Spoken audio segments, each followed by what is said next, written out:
We're back. We are so back. Ready for another great episode. A banger. This one's going to be a total banger, I think. I hope so. What are we getting into? We're going to do some hot or nots. Thank you to everyone who emailed us with your deranged ideas. We appreciate you. Then we're going to do Coach's Nightmare, and we're going to talk about what evidence is available when it comes to looking at best practices for 200-mile races. Yeah, what do we know? What don't we know? Yes, what has been studied, what remains to be studied, and when our coach is just going off vibes. And then we're going to talk about something that I think is really cool, and that's training adaptation timelines, which is coach speak for how long till I'm actually fit. Like, if I do this workout today, when does it actually, count? When does it matter? Yeah, when do I feel those adaptations come to fruition? So we're going to talk about how long different adaptations take, which I think is so cool to think about. Okay, well, I'm doing this speed workout.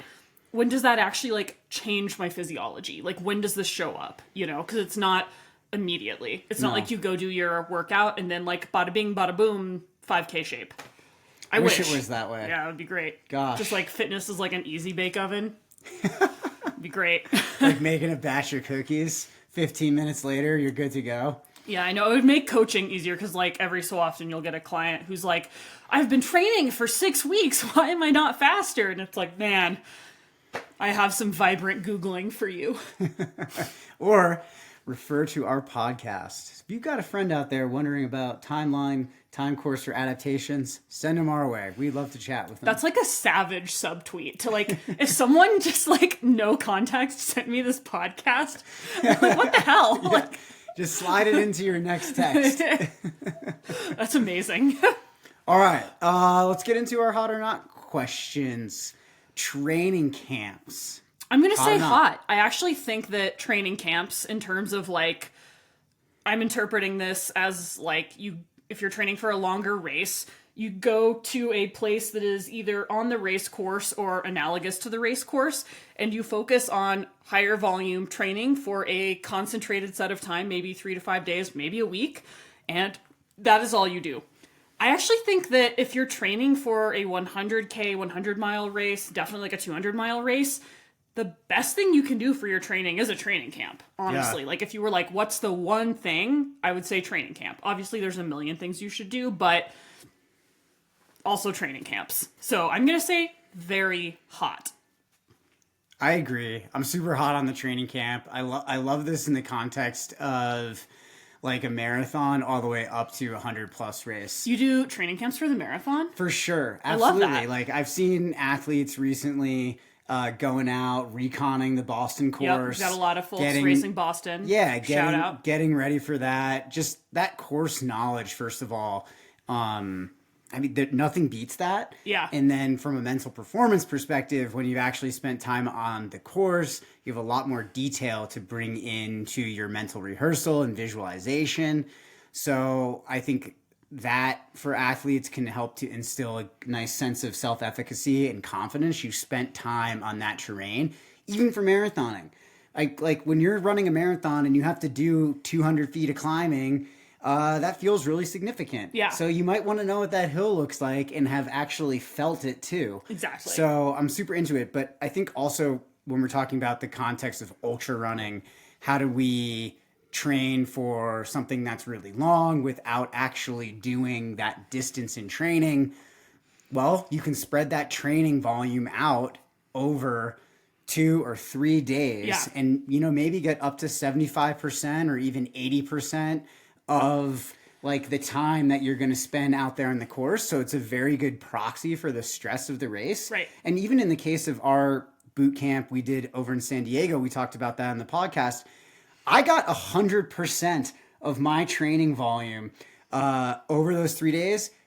The training volume in those 3 days was 100% of the time I spent racing. Yeah. It was exactly the same. Coincidence, of course, but shout out to our friend Alyssa Clark, who gave us the beta. She hosts the Uphill Athlete podcast, which I actually think is awesome and folks should check out. She's also a great coach and an incredible athlete. We love female coach athletes. Although I wish I had been warned about how technical this area was. Because I remember debriefing with our coach after. I was like, I'm not going to look at my splits from this training camp. It was so silly technical, and they ended up being like ridiculously analogous for Chianti.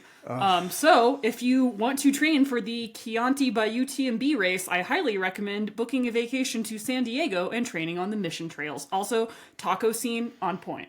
Good tacos. Great tacos. Training for 13 plus hours over the course of 2 or 3 days isn't exactly what I would call a vacation. It's true. Mini tacos were DoorDash. But it was pretty awesome.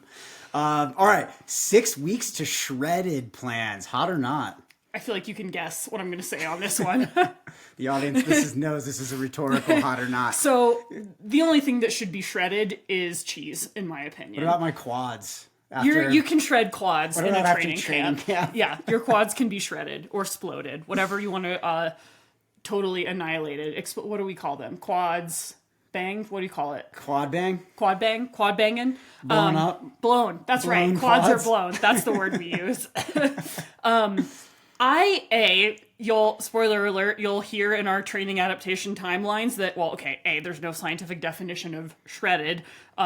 Also, I think that is a stupid goal, respectfully. I think that modifying your body for aesthetic reasons pales in comparison to the joys that you can find through healthy movement and progressing as an athlete and human through the context of training. So, shredded, I'm not interested. 6 weeks?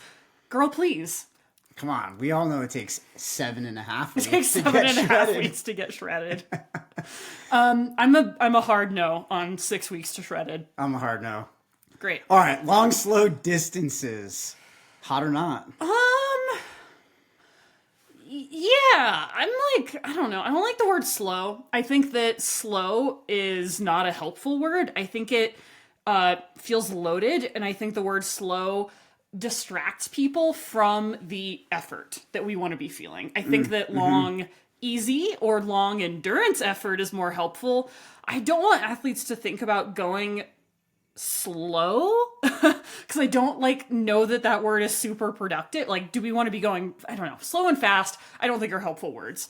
I feel like slow, we don't want when athletes are doing even higher volume training and longer long runs, we don't want to be plodding. We don't want to be slogging. We are athletes. We are, yes, not shredded, but we are incredible, beautiful human athletes who we're out here doing our thing. Yeah, I don't coach anyone that's slow. It might take it's hours. Not a word in my vocabulary. So I'm going to say I like the word long and I like the word distance, but I'm going to say long execute at the intensity that's most productive for your training distance. How about that? I think that's great, and that would be very hot. I feel like this, I don't know, gosh, I'm kind of going to put a story on this because we don't really know what the context of this exactly is. I pulled this out of an email, no context. So it's kind of just what does long and slow mean?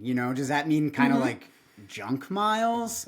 We're just out there grinding away. We're not feeling quite good. Maybe we're pretty exhausted or fatigued. I think there could be a lot of loaded connotation to this. So yes, don't train that way. Quality is really important. So if you're going long and easy, great. That's going to help build your endurance system. Likely that's going to help you in 5K to 200 miles. God forbid you're doing a 200-mile race. What about 300? There's no help for you. That's just, you're just in a league of your own. But I would say long and easy or long endurance, just like you said. Yeah. I have nothing to add, Zoe. You said that great. Thank you. Oh my God. 10 out of 10 for me. All right, Coach TJ, how do we feel about altitude camps? Oof. I'm going to say not hot. Yeah. On altitude camps. I think it's a really low percentage gain for athletes. There's so many things have to go right for this to work. First of all, you better be getting your blood tested before you go out there to make sure your ferritin levels are high enough to even be in a position to reap the benefits of training at altitude. Also just a good thing for athletes to check on generally, particularly menstruating athletes. Yeah, totally. 100%. Secondly, very stressful, really look at the context of your work and life situation and to know if these are going to be successful for you. There's some research out there that would suggest that an altitude camp can produce some strong physiological adaptations, but it's only so much as you can handle that additional stress. Right. Running up high, it's really hard on your body. It is. You're going to slow down, so you're not going to be quite as fast. In the context of your training, it's important to recognize like the place this has in that process. Are you doing speed work or not? I would consider those speed things. work in altitude camps, not gonna say hard no to that. Yeah, not the best. Not the best. It's like an underwater speed work camp. Not good. I think I've seen some pretty hacky stuff out there where it's like, I'm gonna go do X run like really high up in the hopes that it's going to, produce X number of adaptations, but the reality is like you really need to spend extended times at altitude. 21 days. So, does the altitude camp actually help? Well, it can force along some physiological adaptations, but only as much as you can really rest and recover from it. Yeah, so my 10 cents on this is I'm maybe like a little more lukewarm on it. So there can be some benefits to training at altitude. Like you said, there are downsides. Like your recovery ability will diminish. So you want to always weigh the risks and benefits. Like all things in training, training is stress, training is stimulus. That is a risk. What are the benefits? There are no benefits without risks, but we always want to be thinking about these things in context. Anyone who tries to sell you a benefit with no risk is either stupid or lying. So take that into context. So they're training at altitude, like if you're racing at altitude, there could be some benefits to going to altitude prior to the event. So one, I think that it's helpful, even like you will not physiologically adapt unless you are spending 21 consecutive days at analogous altitude. But you can learn how to calibrate your effort. Like, if you're racing Leadville and you're from Florida, it is going to be tough if you roll into Leadville the day before and then just, like, raw dog it. That's going to be tough. But having spent some time on the course or, like, at that altitude before will at least help calibrate your expectations and effort. And I actually think that is helpful, right? Like, knowing, like, holy shit, it feels terrible to run at altitude. That's a good thing to know, Like, totally. I did that to, N of one, I did that to train for Leadville, but I also spent significantly less time than many of the people I was competing against, and, results. So that's one component of it. Wow, people. I'm just flexing. Like, there were so many pro runners that were like, I'm moving to Leadville. And I was like, well, I'm a journalist, so no on that. And it was fine. So another aspect of this, I think, in terms of training at altitude without specifically looking for altitude adaptations is practicing fueling at altitude. Yeah. When I have athletes that are racing up high, I do want them to like microdose altitude so that they can practice fueling up high, because it is different. It is harder. Dialing in your nutrition plan at altitude, dialing in your hydration plan, because your electrolyte needs will change at altitude, I think are all important components, particularly for these longer races. So again, risk and benefit. Like, if your recovery is going to be so diminished to the point that maybe like calibrating your effort and like dialing in your electrolytes, that might pale in comparison. And this is really where I think the best answer, which is really our answer for all things, is it depends, and working with a coach will help you navigate that risk benefit analysis for yourself. Quick fix programs, hot or not? I just blew a snot bubble. Not that was hot. Hilarious for you, wasn't it? Could you even believe that this hot or not was on the outline? So good. I love it.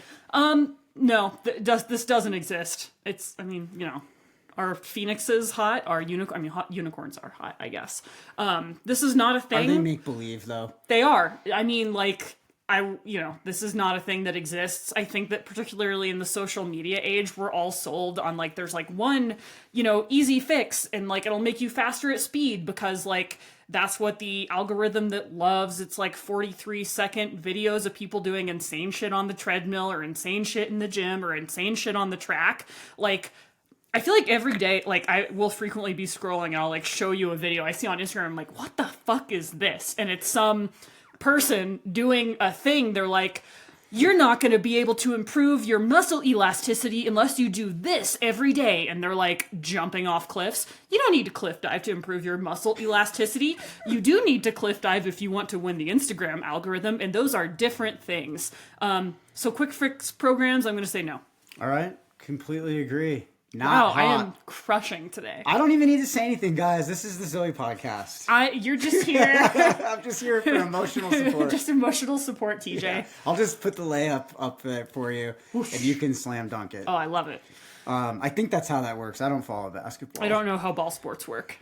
Okay, coach's nightmare. I'm signed up for my first two. So just preface, this is the segment where people either email us, and if we don't get enough emails, we just pull random things from Reddit. Thankfully, we did actually get this in an email. If you want to email us your nightmarish training questions, respectfully, microcosmcoaching@gmail.com. Yes, we'd love to hear from you guys. Honestly, it's a lot of fun. We really enjoy answering these questions. And we call it a coach's nightmare. It's a bit tongue-in-cheek, but it's just because we like the TV show Kitchen Nightmare. That's all it is. I'm signed up for my first 200-mile race, and it's later this year, and I'm honestly overwhelmed. I've done 100-milers before, but this feels like a totally different beast. I'm especially nervous about sleep, fueling, and just ... how much my body can actually handle that distance. Does anyone have advice? Or is there anyone out there who knows something about this? Help me figure this out. Should I just try to figure it out as I go? What should I do? Well, if there was a Pulitzer Prize for intense ellipses, this listener question would win.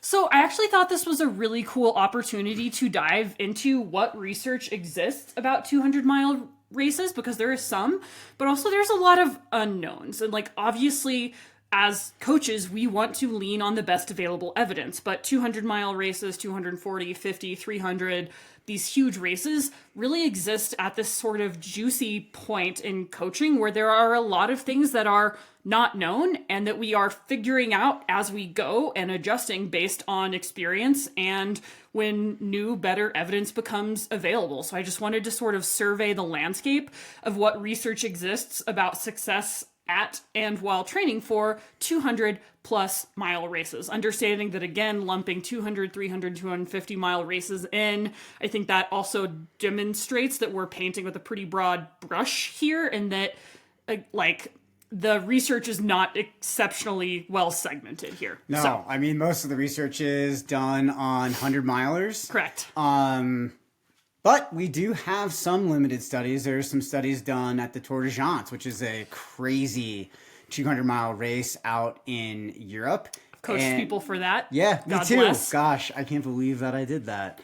We have talked about writing into our prenup that if either one of us signs up for a 200-plus mile race, immediate divorce. It's grounds for immediate dismissal from the relationship. We do. There's a no 200-mile rule in this house. In the marriage. Who can take a week?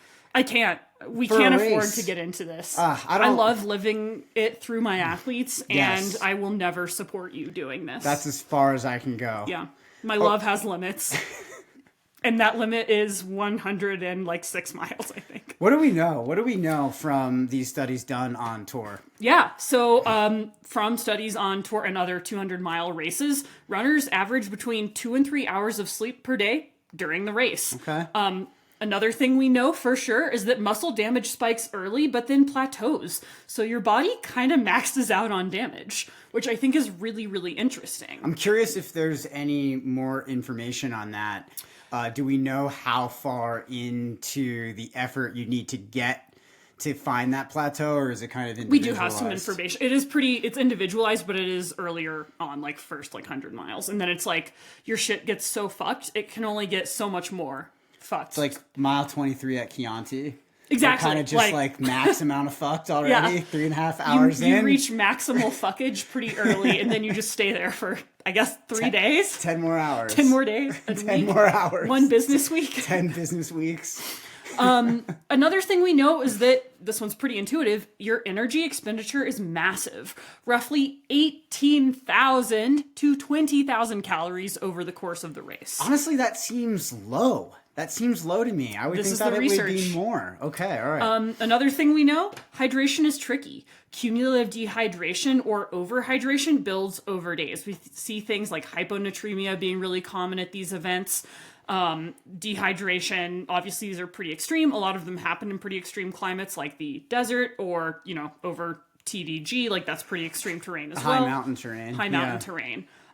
Another thing we know is that mental fatigue and sleep deprivation lead to cognitive fog, mood swings, and even hallucinations. So really cool to see that come through in the research. I mean, cool from like a science perspective, also terrifying as a coach who has athletes doing these things.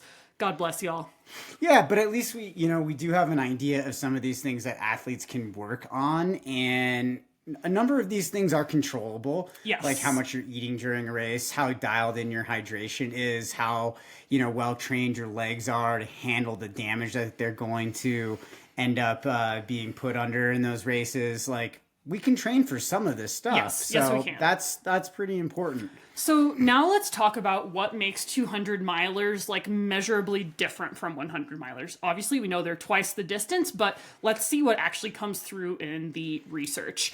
Number one, pacing is slower and more deliberate than shorter ultras to help manage that long-term fatigue. Again, pretty intuitive, but important to note that this is like when we're thinking about what do we know, this is a thing we know.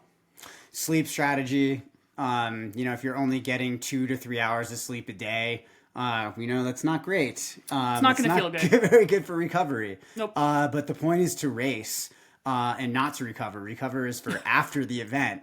There's a debate. Like, what's more helpful for performance? Do you sleep earlier in the event and push through and nap later? Do you try to sleep each day for a little while? I've had athletes kind of take different approaches on this. I've kind of leaned in towards the sleep when you feel like you need it mentality for this. I'm curious what you've done in practice. Spoiler alert, one of the things we don't know in the research is there is no like evidence-based best sleep strategy. Right. Many have been this is one of the first things researchers have tried to look at in the research, and there hasn't been like a clear far and away winner identified. So in terms of things we don't know, sleep strategy is one of those things. And I think that, like, for me as a coach, that's always tough because that's one of the first things athletes want to know. And here we don't have robust evidence to lean on. And this is where doing things like maybe doing a fast packing trip beforehand, maybe taking a couple of these races to figure out your sleep strategy, and figuring it out on the go in lieu of a robust body of research. Also, there's a big shift in fueling with these events. Some athletes can get away with doing, a full 100 miles all on sports nutrition. Certainly you are one of those people, Zoe. Also, I have done that too. And many others as well. But these races, like that sugar fatigue, that sweet fatigue, it really starts to build up. So that's a major difference. Athletes have to rely on more solid and real food options. And also they have to be able to incorporate more fat and protein into the fueling to help with the muscle damage. Yeah, and because your effort is going to be lower, you will actually have you will be able to ideally be able to better take in some whole food because you're not going to be running at threshold effort. So you can probably get a pizza down pretty easy.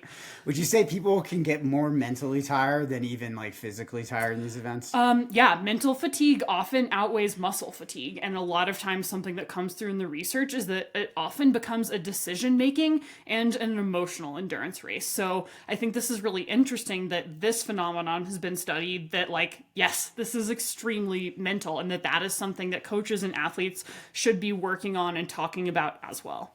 All right. So what don't we know yet? Like I said, we don't actually know the best sleep timing or strategies. That's a big question mark and something that researchers are actively looking into by going to these races, surveying runners after the fact. I would hypothesize that it'll come through as being pretty individual or dependent on the race. Like when I've had athletes do the Moab 240, sometimes folks will plan to sleep during the day when it's hotter so they can run more or walk, shuffle, locomote at night when it's cooler. Whatever they're doing, do it in cooler temps. So it is pretty dependent on the race. It's pretty dependent on the athlete and their goals. But I would be pumped to see, so it's pretty hard to control for all those variables, by the way. But I would be curious to see, if anything, what comes through in the research as being a preferred or more effective sleep strategy. Well, also recovery timelines are going to be different, likely longer than 100 milers, but we don't know exactly. Yep. There's also gut microbiome changes that happen over Yes. the course of these races, but this is unstudied. It hasn't been studied in 200-mile races. It has been actually a couple years ago at Western States. They did a really interesting study on basically running 100 miles is extremely stressful, and that will change your microbiome in ways that aren't altogether incredibly healthy and productive. Your gut is usually pretty like able to heal itself when you recover and like feed yourself well and correctly. But we don't know exactly, like, assuming that 200 miles are significantly more stress, we don't know how that significantly more stress and the different, like, nutrition and hydration of it all impacts the human microbiome. And I think that that's a big question mark that we need to study, particularly because we know what the metabolic demands of these events are. Yeah, and similarly, we just don't know what the long-term health implications of running 200 milers repeatedly are. I'm not sure how much we know about that in the context of 100 milers either. We just know that these things are really very stressful, and I think that the recovery should be taken seriously. Yeah. See a lot of examples of folks out there who continually race a lot of 100 milers and 200 milers in the course of a season. Somehow they're able to do that. I would suspect that there's eventually a limit on how much that can happen without really significant need for recovery and possibly like some serious health implications. Like this stuff is just so stressful all the way down to a cellular level. Correct. I would urge people to be pretty cautious with these longer distances. I do too, and when I coach people who are interested in these like longer triple digit races, I really do encourage them to reach out to Kylie to make sure they're meeting their energy needs, because we are doing significant time on feet because that is a race specific training stimulus that we need. Also, I encourage them to get more frequent blood work because, like, especially if you're doing more than one of these, like, that can be a huge stress on your endocrine system, and that's something we want to keep an eye on because that is a thing, like, that's a pretty tough bell to unring and something that we need, like, a body system that we have to be immensely respectful of. Running ultras is cool, but having a functional endocrine system is the best flex possible, so... Yes, we do not need to run ultras at the peril of our long-term health. Yes. It's just ridiculous. And sort of, on that note, is we actually don't have a lot of good sex-specific data. So men these races tend to skew pretty male, which means that a lot of the data about these events tends to skew pretty male. So sex-specific responses and strategies at the 200-mile distance haven't been well researched, and the data skews pretty heavily male. I would definitely love to see more female-specific research on these events because women and male and female athletes are different and will have different responses to a significant stress. So please, science, do it. I love these wise, exciting takeaways that we have written down in our outline. I'm just looking over these again. I think they're hilarious. Why is this exciting? Because every athlete is part of a living experiment. It's wow, cool. How wonderful is that? It is. N of one. N of you one, are baby. special. You're a special, beautiful snowflake.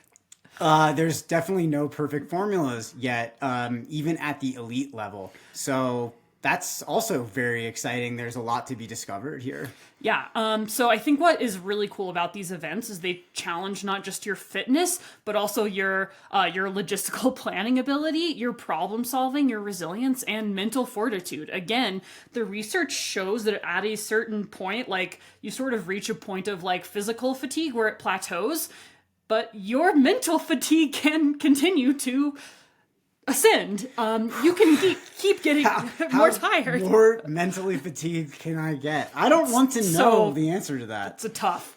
I think talking about that and continuing to research that, I think that's really, really cool. And it's one of the few endurance race formats where athletes are currently ahead of the research, right? Like the folks who are getting really, really good at this are operating at the limits of our knowledge of human physiology, and that is fucking cool. Like, as a coach, we only want to update praxis when we have some degree of certainty about how valuable it is in terms of, like, peer review, how much, like, how good is the evidence, how robust is it, did they talk to a single woman for this study, please, for the love of God.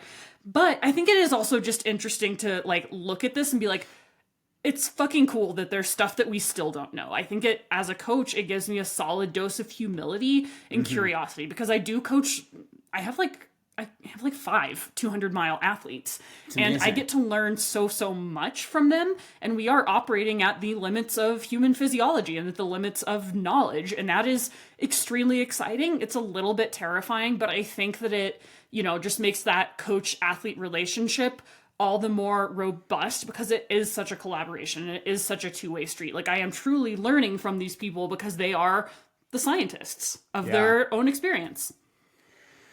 All right. You want to hit on a couple of these takeaways, and then I think we should segue over to our main topic. Yep. So here are some takeaways that I think we can sort of send people away with that are based in the research. So plan for flexibility. You'll have to adapt sleep, fueling, and pacing mid-race. Train beyond just miles. Practice decision-making, practice fueling variety, and practice mental toughness. I would also say that finishing, no matter what, is a huge win. Success is all about managing the unknown at this distance, not executing a perfect plan, because you simply won't when you are running this far. I like that. And understand that the science hasn't caught up yet. So smart experimentation is going to be a necessary part of this process. And there will be times that I, as a coach, say, I don't know. We don't know. Let's go find out, in a way that is respectful of your physiology and health. All right. Let's get into our next topic. So you have probably wondered, how long does it actually take for training to work? Like, how many weeks until that tempo run or that long run actually pays off? When do you feel it? So there is a common misconception, right? It's like most runners think they'll see instant gains, hit a few hard workouts, and boom, the fitness arrives. But the reality is adaptations happen on a different kind of timeline than that. But you will feel the benefits of the workouts. It's probably going to take a little bit longer than you think. Yeah. So, walk us through this. Break this down. Today we're going to walk you through the full timeline of training adaptations from that first run to long-term gains, so that you can train smarter and know when your hard work is paying off. So let's talk about early adaptations. This is kind of like the first 1 to 14 days. So let's look at neural and biomechanical changes first. So what you'll expect to see first is improved motor recruitment. Your brain gets better at firing the muscles you already have.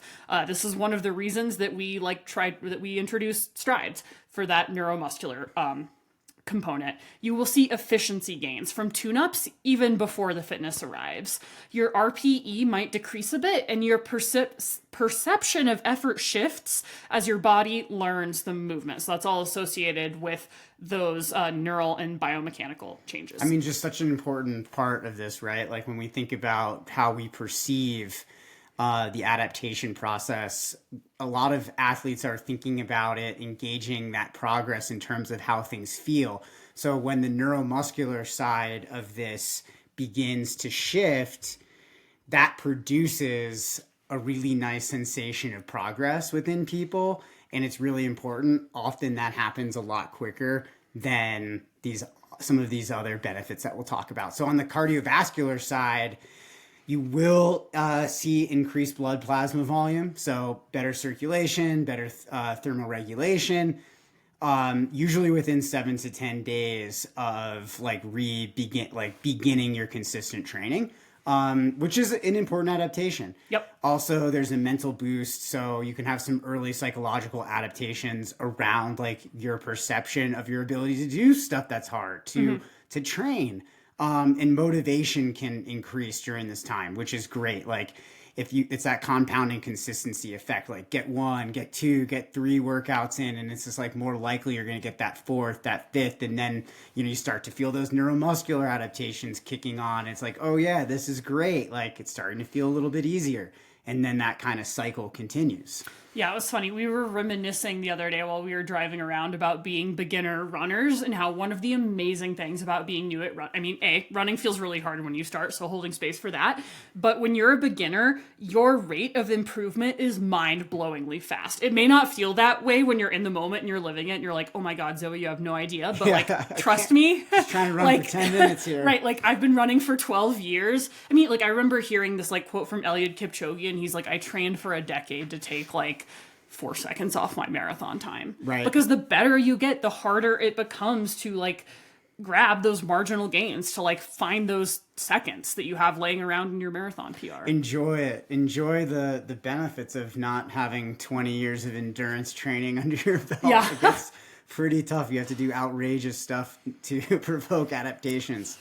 Outrageous stuff like training consistently. Oh God, 100-mile weeks. How do we do it? Okay, medium-term adaptations. So these are the adaptations that take place over about 3 to 6 weeks. So this is really when aerobic development begins. So we're looking at something called mitochondrial biogenesis. And this is when your cells build more powerhouses to produce energy. So I actually always when I'm out on an easy run and I'm struggling to call forth the discipline to stay within my prescribed recovery effort, because it takes more discipline to run easy than it does to run hard. It's my favorite Zoeism right now. I always like to visualize, which is this is totally not a scientific way of visualizing it. I like to visualize little mitochondria popping up in my cells. I guess it doesn't happen instantaneously, and it happens in 3 to 6 weeks, but it is a visualization that helps me stay true to my effort. Yeah, and also angiogenesis, the capillary density increasing, begins to happen within 3 to 6 weeks. So there's better oxygen delivery to the muscles. And that is, just to back up, that is one of the reasons it is so important to run sufficiently easy, because if you want to make your body more efficient at delivering oxygen, you want to be operating in the presence of sufficient oxygen, aka running extremely easy and aerobically. So often people are sort of hedging and running their easy runs, recovery runs at not hard, but not totally easy. Zone 3. So yeah, right. It's sort of you're revving your engine with no gas in it. The goal is to get better at using oxygen. But if your body doesn't really have sufficient oxygen, then we're not targeting the adaptation that we actually want to get through that training protocol. Agreed. Okay, respiratory efficiency. This also improves. So what does this mean? Breathing feels easier, improved oxygen uptake and utilization. I think, when we kind of think about that, we think about the neuromuscular adaptations that happen, that compounding consistency around our mental game as we're starting to get into training and realize that these adaptations, it seems fairly easy why you can see athletes actually undermine their own training by going a little too fast. Yep. It just feels easier good. And it's a validation to speed up, right? Feels sexy. Running a little too hard. Sometimes. Running at that IF of 8-9. These adaptations actually, they can, although they're productive, I think that they can lead athletes into a false sense of fitness. Mm-hmm. So, just make sure you're continuing to slow down, like you mentioned. Super, super important. Okay, there's also muscle enzyme activity here. I love it. So this leads to better fat oxidation and glycogen sparing. Sparring has 2 R's. Sparing during endurance efforts. What is glycogen sparing? I've never heard of this. You're going to be more efficient at using fat rather than using glycogen. Oh, glycogen sparing. You're sparing your glycogen. You're going to spare those glycogen stores. Yeah, actually what that means, so this is something where there's so much garbaggio in this space about don't eat carbs because it'll make you better at utilizing fat. No, the evidence is really not clear on that. The evidence is clear on if you do want to get better at fat oxidation, basically making your body more efficient at burning fat as fuel, then running easy is a great way to do that. Running sufficiently easy makes your body more efficient at burning fat, which is a slow burning fuel, whereas carbs, glycogen, is a more quick burning fuel. So when your effort gets harder, you're going to be dipping into those glycogen stores increasingly more with the effort. So right. Teach your body how to spare your glycogen and run easy. Yeah, the best way to get better at fat oxidation is just aerobic based training, baby. You don't need to skip the pizza. Boy, music to my ears. Okay, mental and neurological adaptations. This is your jam. Yeah, I like it. It's great. We get this neural pathways are being developed and things feel easier and smoother. I don't know. It just feels good to go run and to feel smooth. Yep. And to really start to like lock in the biomechanics. And I think also like those perceptions of like how hard the running feels starts to decrease after, probably 6 weeks or so. So then things start to feel familiar. It's less foreign. And that really helps with, continuing on that path of consistency. Yep. So let's talk about long-term adaptations. This is in the window of like 6 to 12 weeks. I think here, the thing that I think is so important for us to acknowledge is like most training plans are like 12 weeks. Right. And that is like the bare minimum for realizing the majority of adaptations. Yeah. So like, this is one of the reasons like our athletes all work with us for at minimum 6 months because we can't in good conscience knowing how science works, tell people that you can get better at running in 12 weeks because you can't, because we know how cardiac stroke volume works.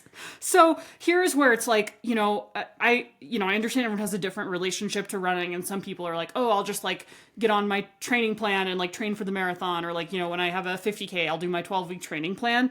And these adaptations are why it is so important to run consistently, because if you're only ever like lily padding from 12-week training plan to 12-week training plan, then you're never really working on these systems the way that would be as beneficial for your running as possible. And let me just jump in, because if you go back to our podcast on the minimum dose of training to maintain the adaptations that you're creating in the training process, if you have that approach of going from one race to another and you have an extended period of downtime between those races, you start this process kind of from the beginning, which really puts you at a disadvantage. Yep. And so it does depend on how much time you're taking off between training blocks, if you are doing some kind of training or not. But it's much better to incorporate one training block for a race into the next training block for a race. That doesn't mean that they can't be very far apart, but it means that you're doing specific training between those events to continue to build on the work and the adaptations that we're talking about here, because they compound over time. 12 weeks is nothing for training. Nothing. Sorry. Yeah. Yep. Cool. So what happens in those 6 to 12 weeks and beyond? Big things we're looking at are cardiac changes. So what you're going to see is increased stroke volume, which means that your heart pumps more blood per beat. Yeah. And you'll see a lower resting heart rate because of this. That's super cool. Yeah. That's something you want as a runner. I love that. Definitely worth training for more than 12 weeks. Love it.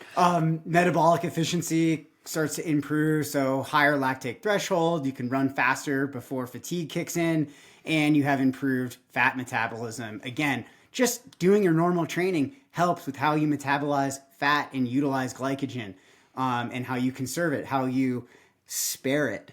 Spare it. During the effort. During each effort. I love it. Spare that glycogen. I've never heard of glycogen sparing. I love that. Conservation? Yeah, let's go for it. Yep. Physiological endurance also improves. So, mental toughness from consistent long efforts starts to compound. Runners develop better pacing instincts through their experiences and building awareness so they can go longer.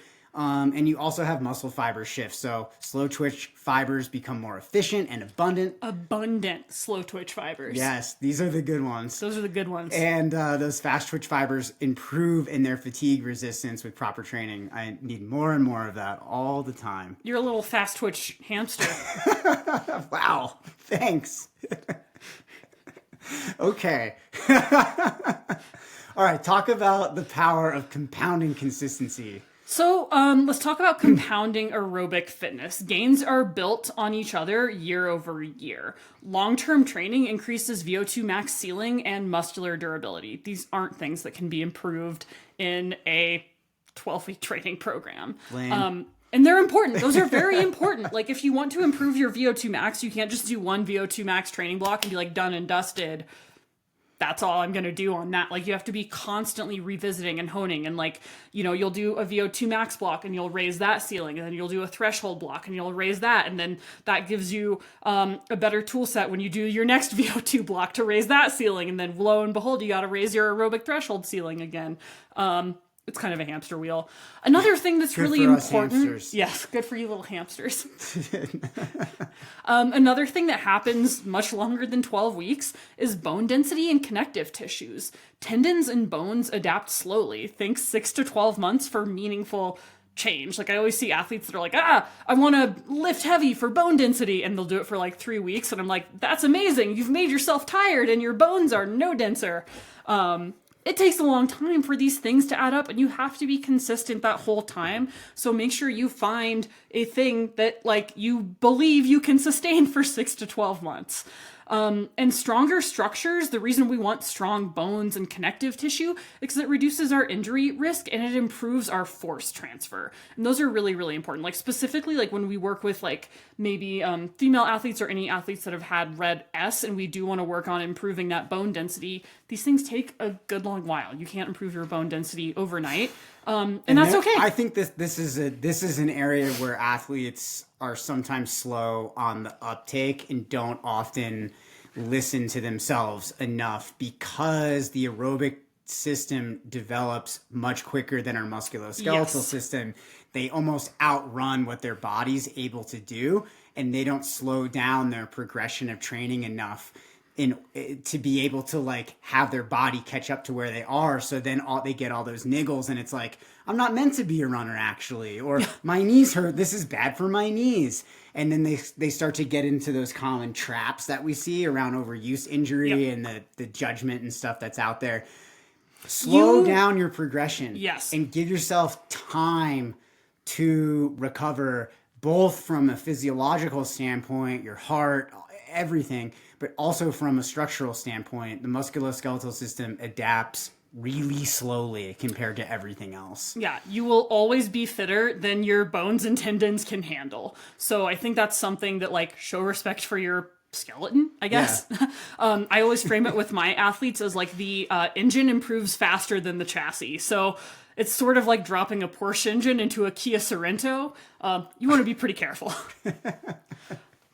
Right? Can't handle it. Can't handle it. I'm a Kia Sorento with a Porsche engine.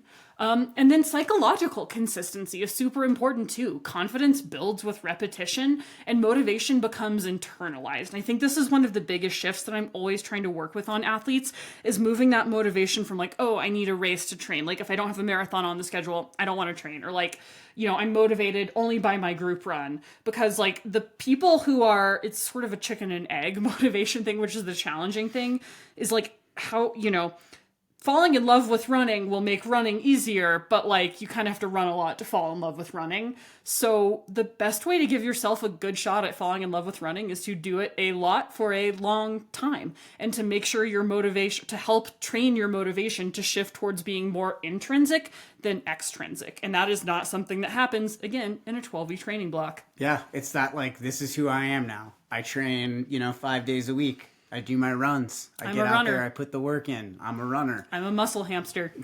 Wow. Okay, let's talk about supercompensation and recovery cycles. So training plus recovery equals adaptation. Stress the system, recover, return stronger. The supercompensation window is typically 1 to 2 weeks after focused training or racing. So this is a time where, with sufficient recovery, you are even more able to adapt. And then let's talk a little bit about the timing of peaks. So structured training blocks typically target peaks at 8 to 12 weeks. So your best race day should follow peak adaptation, not just hard work. And that is why we taper. Yeah. And I think that is a little dependent too on the phase of training you're in. Correct. Like a VO2 max, 3K, 5K, 10K work, that's going to follow usually a shorter block, 6 to 8 weeks, because it's so intense that the body can only handle it and sustain it for so long. Yeah, you're not doing that for 16 weeks of VO2 max. No, unfortunately not. But you don't need that much VO2 max training to get those adaptations, because the more intense the work, the faster the timeline for adaptations is. So if we look at that from an inverse perspective, the reason why we want to train for 10 to 20 years is because it takes forever to grow the aerobic system. Yep. So let's talk about some takeaways for runners. Again, like looking at the research, here's what I want folks to walk away with. Don't panic if you don't feel faster after 2 weeks. We're always playing the long game here. Yeah, nice. Use training blocks of 6 to 12 weeks to aim for meaningful progress. And respect recovery as part of the adaptation process. Correct. Stress plus stress equals injury or burnout. Stress plus rest equals adaptation. And consistency beats hero workouts every single time. You know, like I know that, you know, throwing down some like sick track workout or whatever will get you the YouTube likes and the Strava clicks and the TikToks, but that's not what we're here for. Like so often, like building actual fitness, like becoming a great runner, there's like no one day that's like actually that sexy or cool. Like I am the worst, like elite, like I feel so bad because like I'm supposed to like take pictures of my training for like my sponsors and I just like don't because like I'm never doing anything exciting because I'm fucking training, right. Which is like the least exciting thing you can do. I'm running slow as fuck around my neighborhood. Training. No, you're running at an appropriate pace for your training. I am executing the correct effort. Yes. Training. Consistency, you know, those hero workouts that you see on Instagram and YouTube, honestly, it's all bullshit. Yeah. It doesn't mean anything. Sometimes in the context of what that athlete's done for years and decades, it's great and meaningful. But for the everyday person like you and me out there listening, like just stick to the non-sexy stuff. I'm telling you, like you can repeat the same workout over and over again till you're blue in the face and likely still get adaptations from it. And just looking at the timeline for these adaptations, you know, I don't want to spoiler alert on the next section, but it's just, you know, think about these things in like, I would think about them in 3-month increments. Yeah. It's like, I'm doing this work now to really feel it in a meaningful way 3 months from now. So that means like, if you're doing a certain phase of training, what kind of adaptations do you really want to be in place 3 months from now? A lot of people like get so myopic that their training becomes unbalanced. Yeah. And they forget like, I'm doing VO2 max. I didn't do a single long run for 8 weeks. Well, no, yeah. And now I don't feel so great on my long run when I'm 8 weeks out from my race. Oops. Yeah. Yep. Yeah, these things take time, and they take more time than I think most people, like, if you're newer, like, I feel like I've been training long enough, I'm like, yeah, everything just takes for fucking ever, and I'm kind of used to it, but, you know, if you're newer to this, like, the fact that it is taking a long time actually means it's working. That means you're doing it right. If you feel in mega quotation marks, faster after 2 weeks, boy, oh boy, you've got a couple tough workouts ahead of you. Well, I feel very sorry for your bones. Well, sure. And I think that can also be really telling. Like for example, in the fall, I did 6 to 8 weeks of 3K, 5K hill work. Yeah. And after like 3 weeks, I was like, wow, my perception of my ability to run uphill has really changed a lot. And I feel like I'm able to go much faster at an easy effort and have a lower RPE. And I was like, that doesn't feel right after about a decade of training. Why is that happening? It's like, well, because this was still somehow a novel stress. And so we totally missed out on those adaptations for 10 years. Yeah. And like, it shouldn't necessarily happen that quick unless you're very new to that thing. Or like this year, I'm going to talk about it every day for the rest of my life. And I'm so sorry to everyone that has to hear it, but I have actually learned to run slow, run easy. I'm running easy now. Hi. Yeah, that did lead to some like I was like, oh shit, those breakthroughs have just been like lurking below the surface this whole time. And I've just been a knucklehead running like a little too hard on my recovery days. Oh boy, wish I could get a time machine and go back 6 to 12 years. That's all right. You still have about 15 good years ahead of you. That's very true. I'm on the upswing. So, you know, here's a framework I would like for folks to walk away with. In those early weeks, when you're just getting started, focus on habit and rhythm. That's like a really great thing to pay attention to. And then in those 3 to 6 weeks, think about those aerobic gains that you're really, that are starting to click. In those 6 to 12 weeks, that's when we're really going to start to actually see some meaningful adaptations that we can like maybe see with the human eye, measure in some of the numbers or like detect with our RPE, our vibes, like checking in with our body and building body awareness. And long term, you're building lifetime fitness. Like, who cares how long this stuff takes? Like, we're not in this for, like, I honestly, respectfully do not have time for people who only want to give 12 weeks to this sport. Like, I love this sport. It means so much to me. And if you only have 12 weeks to give it, like, we just don't click. We don't have the same values, and I don't have time for you. The thing that stands out to me most here is that focus on habit and rhythm. And I just kind of want to underline that for the listeners. Set yourself up for success. What small things can you do that'll make it more likely you'll get out the door and start to build that habit? Yep. Because whatever barriers you need to break down or whatever friction you need to, work with to make this habit consistent, you're only going to be as successful as you can get out every day, and that this stuff becomes kind of a part of the ebb and flow and the rhythm of your life. So really take a habits-based approach to this. Like, if you have to, I don't know, like go to bed in your running kit to ensure you're going to get up in the morning and actually go out the door, do that. Yep. Like, literally just do that. Because after a few weeks of doing this, it'll become like night and day for you. And then that's where the good stuff really starts to come in. It's when we have a really inconsistent rhythm that we struggle to get all of these great gains and adaptations that come from doing the work. And I see this with athletes who they fail to have that daily rhythm and that habit, that consistent practice. It's like a religion. Like, it is you a just practice. get out and do it every single day. And it doesn't have to be perfect. That's what I call practice. And it can even be 10 minutes, like, honestly. That counts. You can still angiogenesize. Yes. Visualize those mitochondria popping up in a way that is totally not reflected in reality, but is helpful for those of us who are visual or stupid. So I really love this note that you added here, Zoe, that training is an act of faith. Like, I do fully believe that. Like, you need to trust that the work you're doing, and even though it's hard to develop the habit, even though if you're first starting out or you're 10 years into this process, it's still hard. And the adaptations don't come as quickly as any of us would like. But trust that they will come, and trust the process, respect the timeline, because you will be rewarded later in ways that likely, you're just not aware of now, but will truly amaze your future self. Yeah. Your body's adapting even when you can't see it. So that's the fun part about all of this. That's the fun part. I'm adapting right now. You are. I can tell your core is very activated as you stand here. We did this for those of you not watching on our YouTube. And if you're a podcast listener, you can check out our YouTube. And if you're a YouTube watcher, check out our podcast. But we are doing the podcast today standing up out of respect for TJ's butt. No, his piriformis. It's my hamstrings. His hamstrings today. Come okay, on. Different area. Come of the on.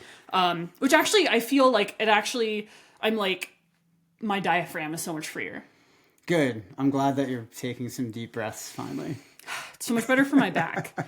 So, we would love to get your questions for Coach's Nightmare. Email us, microcosmcoaching@gmail.com. Yeah, we want to hear about your biggest training nightmares. Yeah, give us your biggest training questions. Make me sweat. Make me nervous with your terrible ideas. Guys, send us a little rate and review wherever you listen to us. Please, we'd really appreciate it. I can't tell you how much it helps us to build this community and spread the word about Microcosm and all that we're doing in the space. And if you've made it this far, we appreciate you. Yep, and or you're asleep, and that's great for your recovery also.